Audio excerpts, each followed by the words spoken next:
Welcome to the Human AI Alliance podcast. I'm your host, Lee Bristow. We invite guests onto the podcast who give detailed, high-resolution answers to questions we have about the Human AI Alliance. Ivan Zlatanov joins us today, a leading cybersecurity professional specializing in penetration testing and security assessments across web, LLM, and IoT.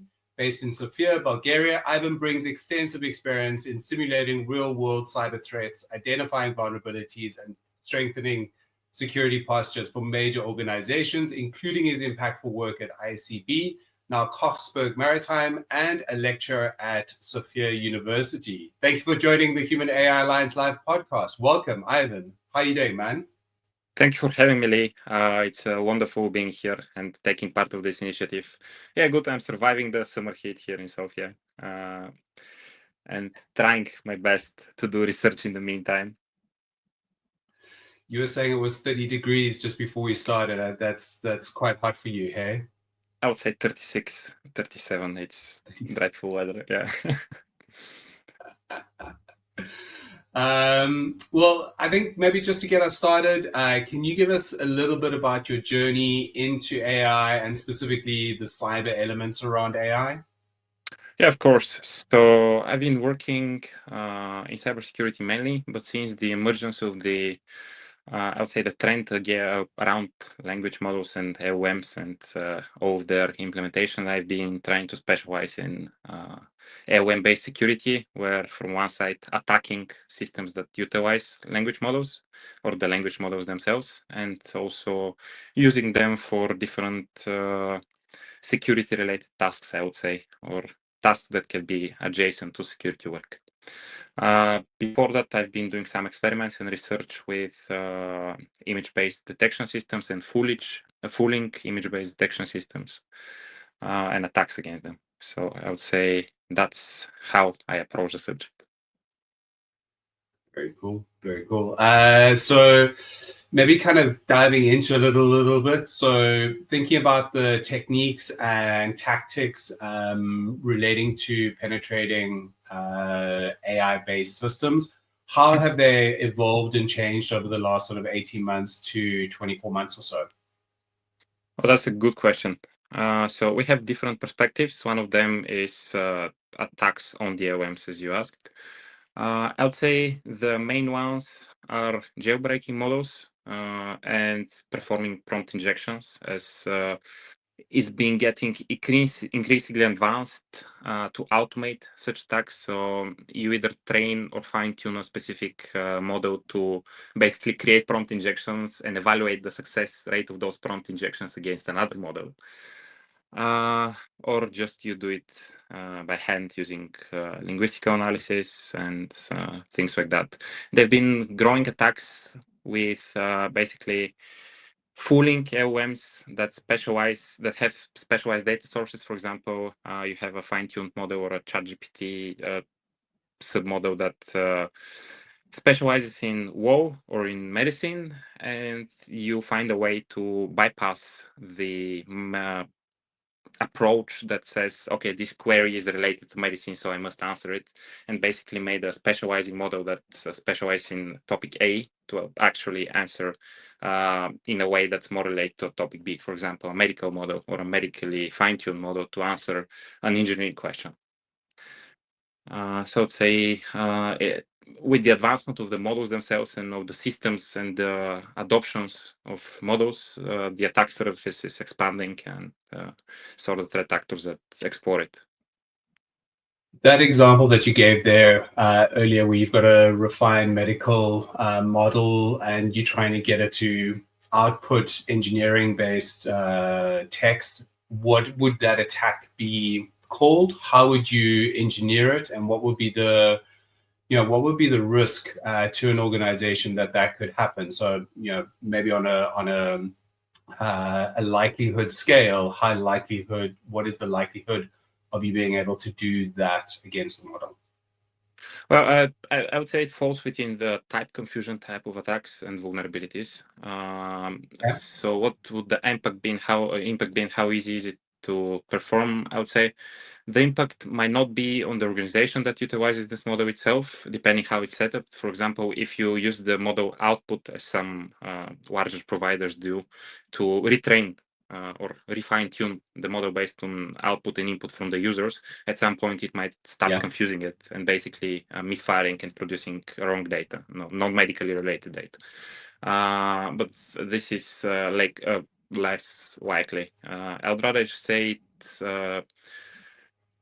signifies that the training of the model has been in some way successful, and the mechanisms that are to guard how the model answers and performs are weak and can be further exploited by different types of attacks, probably.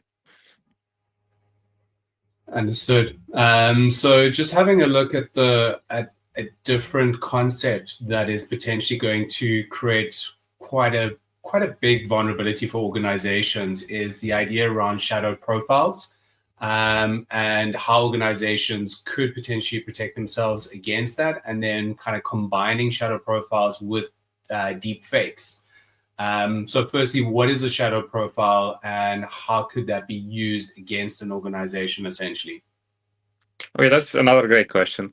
I think we need to go a bit back to what sort like shadow profiles can be used for in general. If you go back to, you will see that language models are being used not only by professionals for simple coding tasks or configurations, documentation, and so on, but from threat actors to combine with open source intelligence data and basically utilize social engineering attacks. So in that sense, shadow profiles are basically imagining a person's dossier from data which has been collected by data leaks, like from LinkedIn, from Google and other organizations, from the particular individuals' online activity and social media and everything that's present for them on the internet.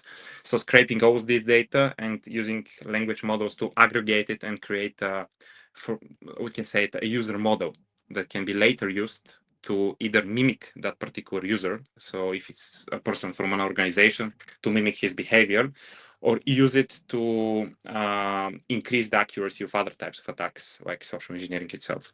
If you combine shadow profiles of an individual or a C-level executive that has been created by collecting data over months and aggregating it using language models and so on, you can use this model to this profile to feed it into another attacks models like WarmGPT or something like that, and basically automate social engineering at a scale. And now, if you get all of this and add deepfakes to it and get samples of this individual's appearance from public video appearances or from voice recordings and voice data, you can utilize a large-scale attack mimicking this person and confuse or exploit the lack of proper training in most organizations when it comes to social engineering. Yeah, I think there is a couple of things just in terms of that shadow profile is how much data is already on the internet about individuals.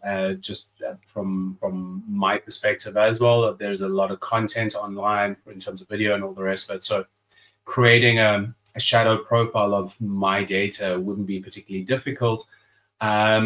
And if you kind of consider that for most executives that are on LinkedIn, that are creating content, that are putting out there, you could almost create the type of content that they would most likely be putting out there. So, if you can think about a C-level executive that has a very big profile, putting out some sort of notification about an impending bankruptcy, that could happen with a deep fake. That could really send,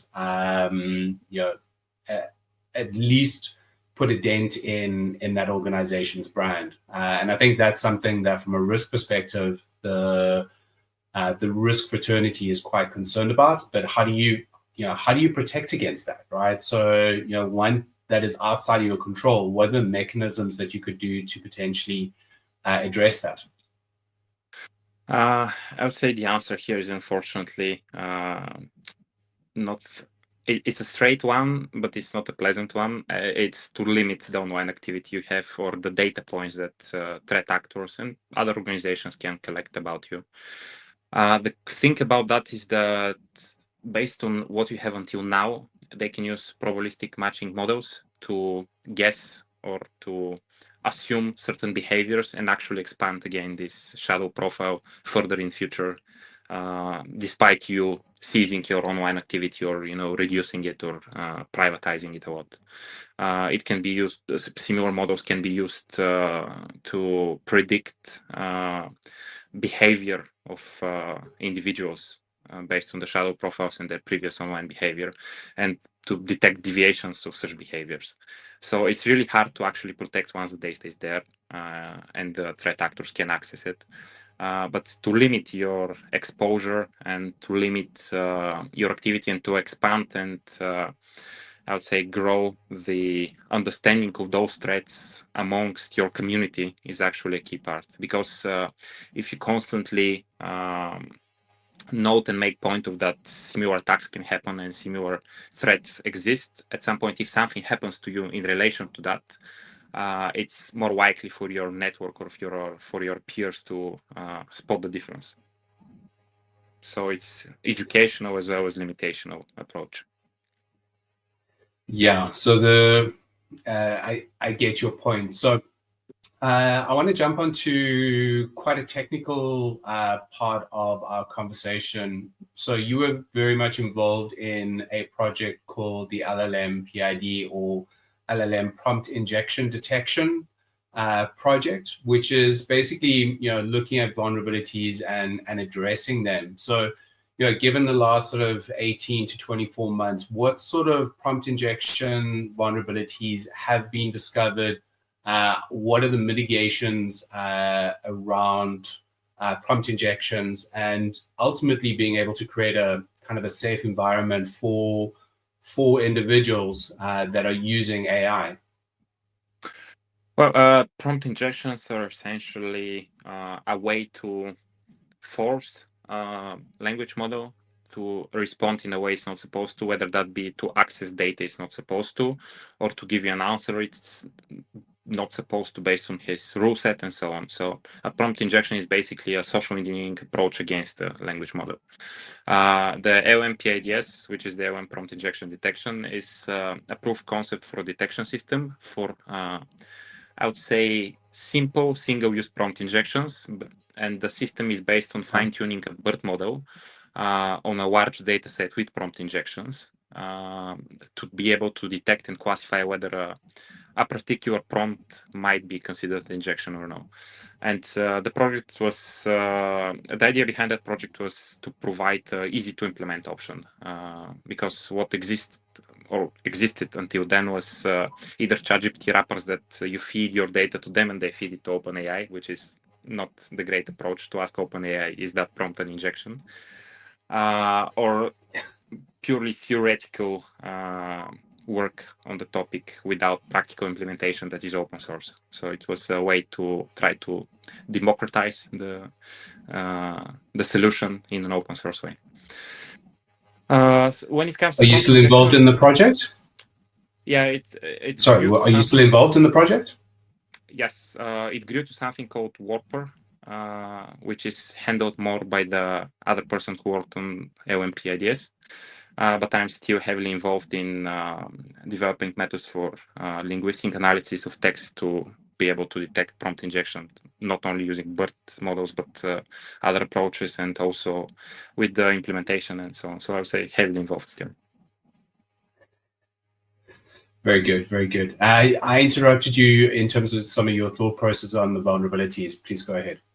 Yes, I was going to say that prompt injection are a threat to any LLM system or any system that uses LLMs. Having classificator that can say, okay, this prompt contains an injection or this one doesn't, is a very good way to mitigate the issue, but it's not resolving it fully. Because the same way I can use a lot of words to say something simple that you understand, the same way you can prompt an LLM model with a very different or a very, evasive approach to provide information it's not supposed to via an injection. It's a multi-layered approach. Again, you have the rule sets that are very strict. You have the model and the supervisor of the conversation between the model and the user, and then you have prompt injection detection mechanisms, whatever they could be.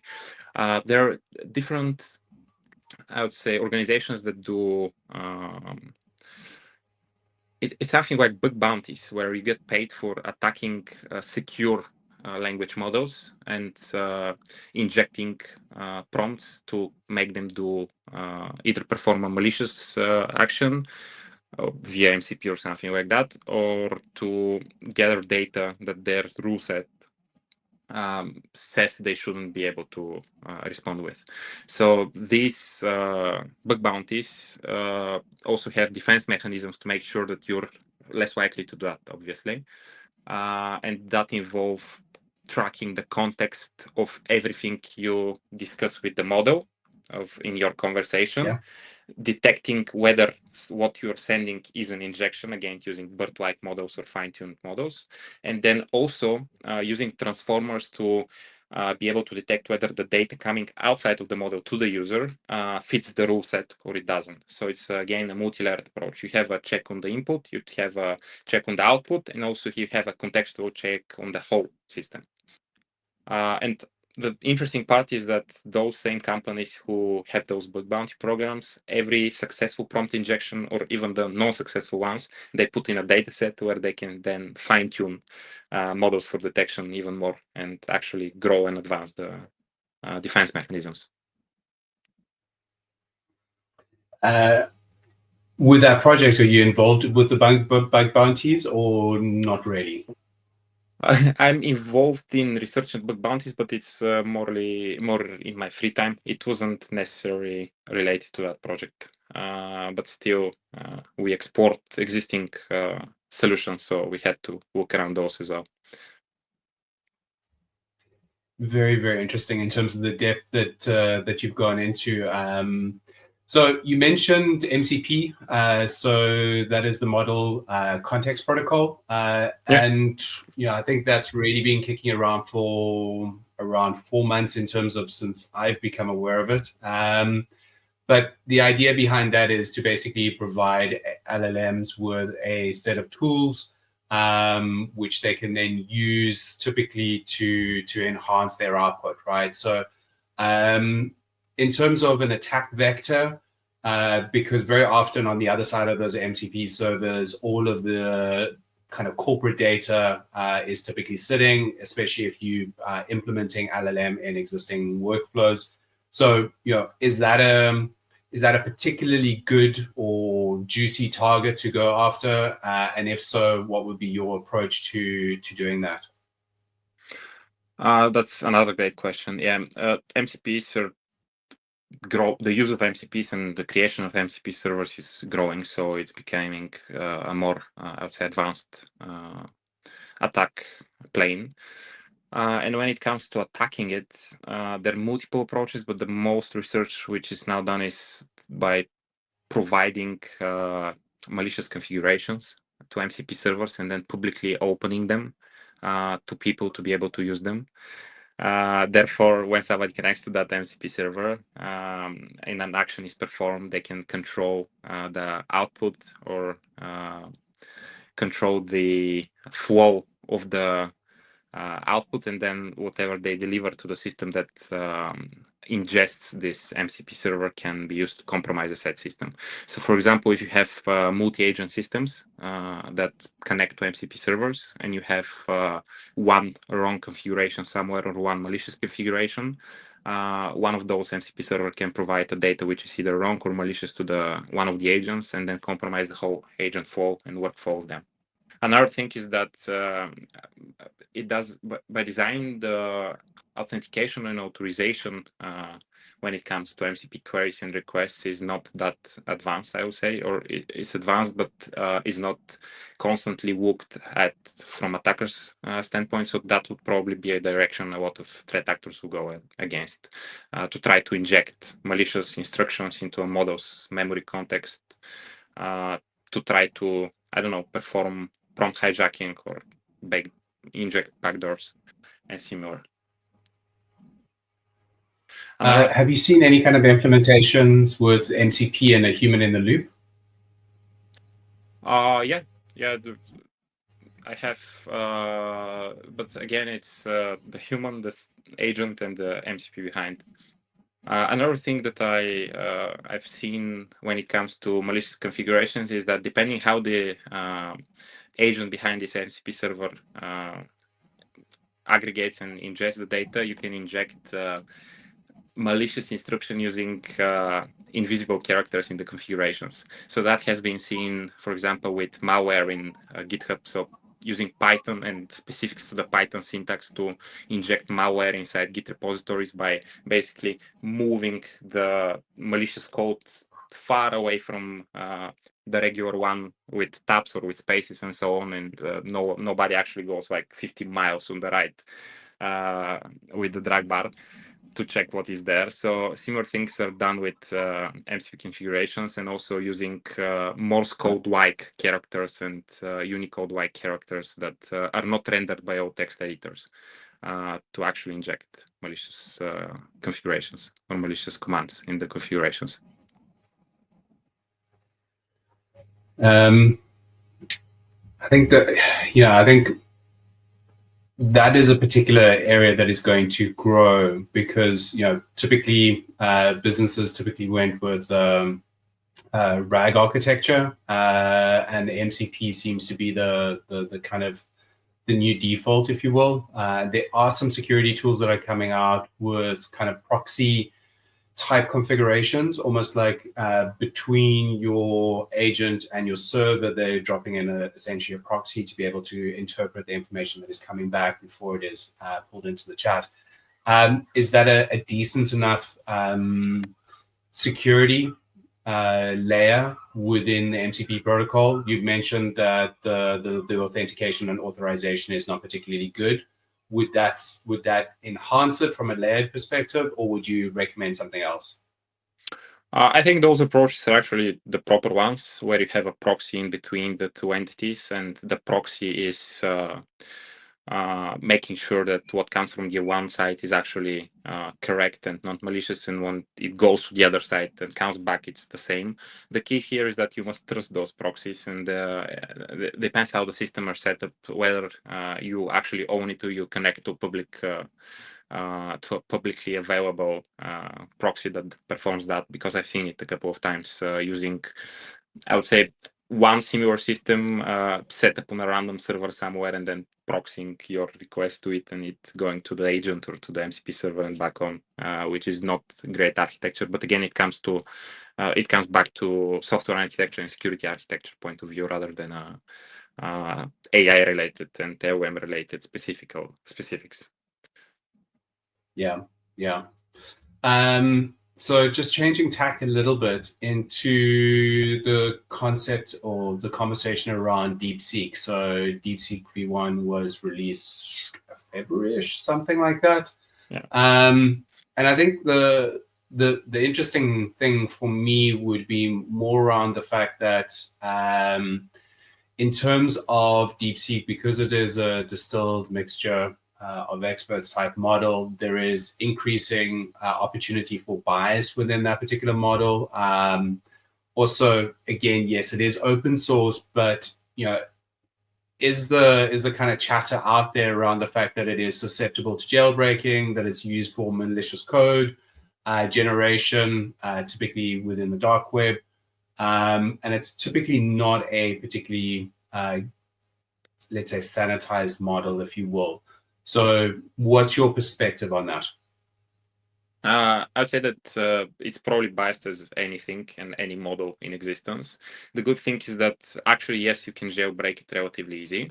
There is this individual on LinkedIn who is a professional in that and also hosting his own DeepSeek at home and trying to have his own LM. I think Dimitar Vasilev is pretty popular in the Bulgarian AI community, and prove that actually, yes, you can jailbreak it, you can restrict it from using internet for making queries, and you can have a pretty powerful at-home solution for using LMs.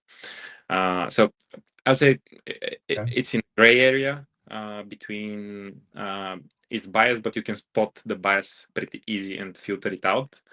And at the same time, it's designed in a way, I think, I wouldn't say, I wouldn't go theorize that it was designed this way on purpose, but it seems that they didn't try to make it hard to jailbreak it as well, which is good for the security researchers and in general AI researchers who want to host their own version.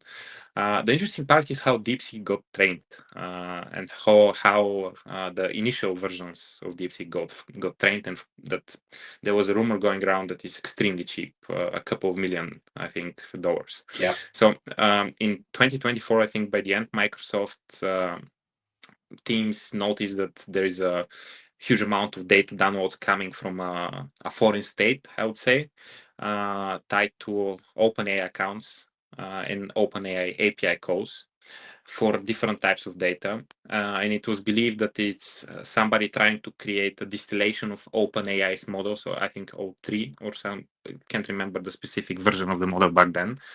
And basically use the OpenAI models as teachers to a smaller distilled model that will learn from them.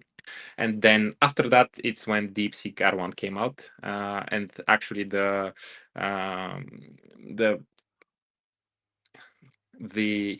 saying was that it's basically related to DeepSeek R1, that researchers were distilling or trying to distill ChatGPT and train DeepSeek R1 based on the data from ChatGPT due to the huge amount of queries. There are different botnets creating queries, different accounts, separate accounts from different countries, but all came to the DeepSeek in the end.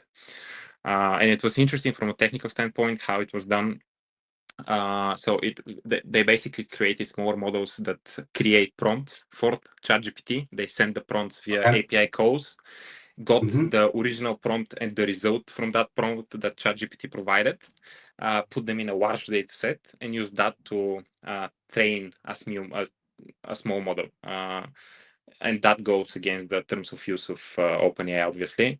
So they basically made the smaller model mimic the output based on the input. And at some point, it got close to what ChatGPT and OpenAI have done. The fun thing is that because of that, they didn't have to query the whole of the internet. So they could train a model very cheap. And that's what actually you can do at home if you find I would say an open source like model like DeepSeek, and get a really small model and try to perform it yourself. A lot of researchers actually try to do a proof of concept of that after the information came out. So it was really interesting from a technical standpoint. Yeah, I would, again, you would need quite a bit of horsepower to be able to actually do that ultimately, right? So somebody's going to have to pay for that.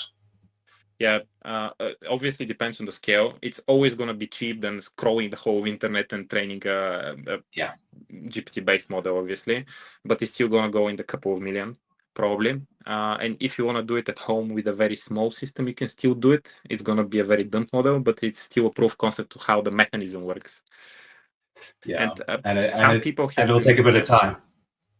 Definitely, depends on the rig, but yeah, definitely. I've seen people using I think Mac Minis, clustering Mac Minis at home without telling their partners that they're buying them, to actually perform similar trainings or jailbreak DeepSeek.